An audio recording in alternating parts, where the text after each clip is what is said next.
Amidst all the news this week of Sylvester Stallone's divorce of his wife of many, many years, he's got a new movie out as well.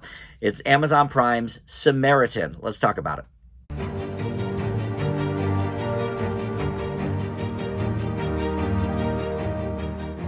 Hey guys, Dan here. This is Dan Reviews It. Welcome to my spoiler-free review for the new Amazon Prime film, Samaritan, starring Sly Stallone. His first movie in a little bit here. And this was supposed to go to theaters a couple of years ago, but not only due to the pandemic, but it was shuffled around, I think, even before then, because they didn't even start filming it until 2020. So I think there were a few factors at play here, but in any event, it bypassed theaters completely, like many do these days, and is on Amazon Prime if you've got that service. Before we go into the specifics of this review and my thoughts on the movie, I want to welcome you into Dan Reviews It. Thank you for finding this video. We've got tons of movie and TV reviews here on the channel, uploading stuff all the time. And please consider subscribing down below there. That would be wonderful to have you aboard. So Sylvester Stallone is the star of this movie, like I mentioned, and it gives us the backstory from years and years ago, decades ago, really, where in this place called Granite City, which is sort of the sub-in for Gotham or Metropolis, I guess,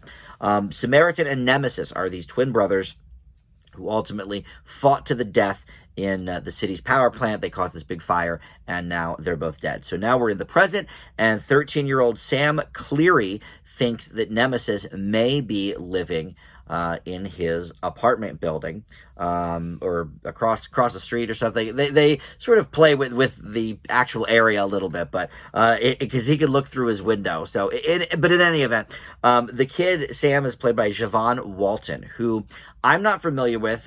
He's cute kid, good little actor, but he is in Euphoria, and he's in one of the Umbrella Academy seasons. So obviously he's getting a name for himself with that kind of stuff. I haven't watched either of those shows.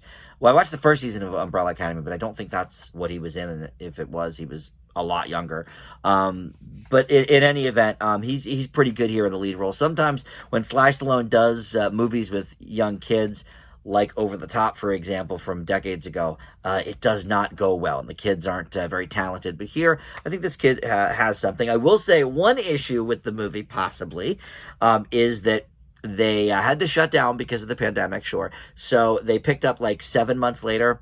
There was one scene, and I knew it had been shuffled around, but I wasn't sure if it had ever shut down production.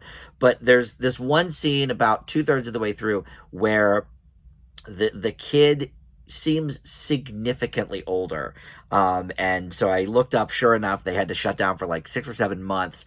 And, he's a 13, 14-year-old kid. He's going to grow. And so unfortunately, it ends up being a little bit, I mean, look, it's not too jarring, but I was just like, this kid definitely seems older than he was in the last scene.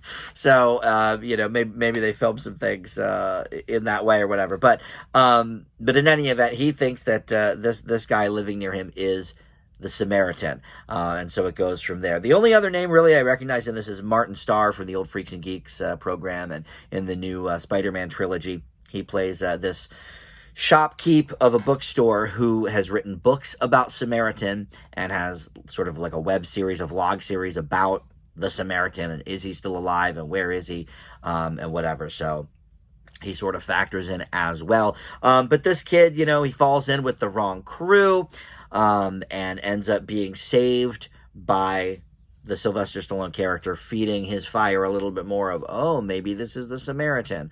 And it sort of goes from there. So this movie is, it's not good. Sylvester Stallone, he has done some truly great movies. Obviously the Rocky series and even the new Creed movies as well. From that to some more dramatic turns, Copland is one I always mention from the 90s. He was great in that. But I think it's safe to say the bulk of the Sly Stallone catalog is the more numbskull action hero nonsense kind of stuff that kind of, we see it time and time again here, but more in franchises like Fast and Furious and stuff. But back in the 80s and early 90s, Sly Stallone, Schwarzenegger, what's the other guy? Dolph Lundgren, Steven Seagal, they would make these movies that were kind of a dime a dozen. Cliffhanger, Daylight, they were all kind of the same premise with different things. This movie actually gives Stallone a really interesting character, I thought.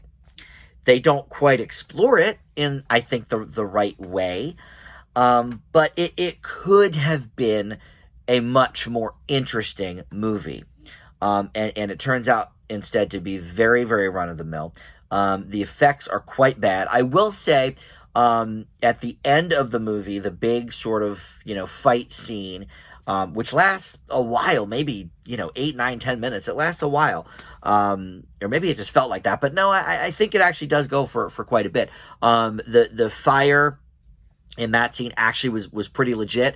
They were saving, I guess, all their stuff for that. But every other kind of CGI moment in the movie is, in terms of like explosions and effects and stuff, is not that good. Now, the stuff where Stallone is looking like he's actually kicking the crap out of people that are, a third his age.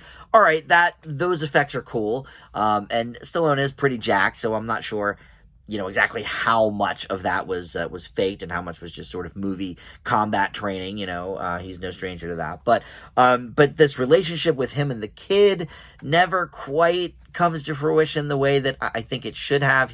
His father died, so obviously he's looking at Samaritan as this father figure kind of thing. They never quite explore that enough because they'd rather just go more to the fisticuffs and the explosions.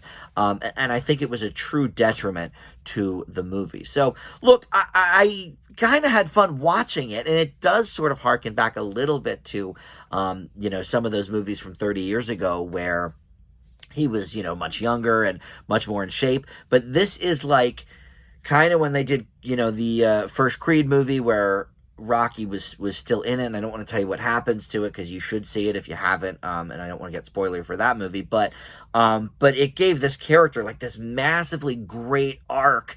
And I wish there was something more to this because I like the idea of the character. I like the dynamic between him and the boy. But it just never really connected for me in the way that I wanted it to. So it's unfortunate because I think they had something there that they just couldn't come to terms on. So I will leave Samaritan with a D+. All right, thank you so much for watching. We'll see you next time on Dan Reviews It. Bye.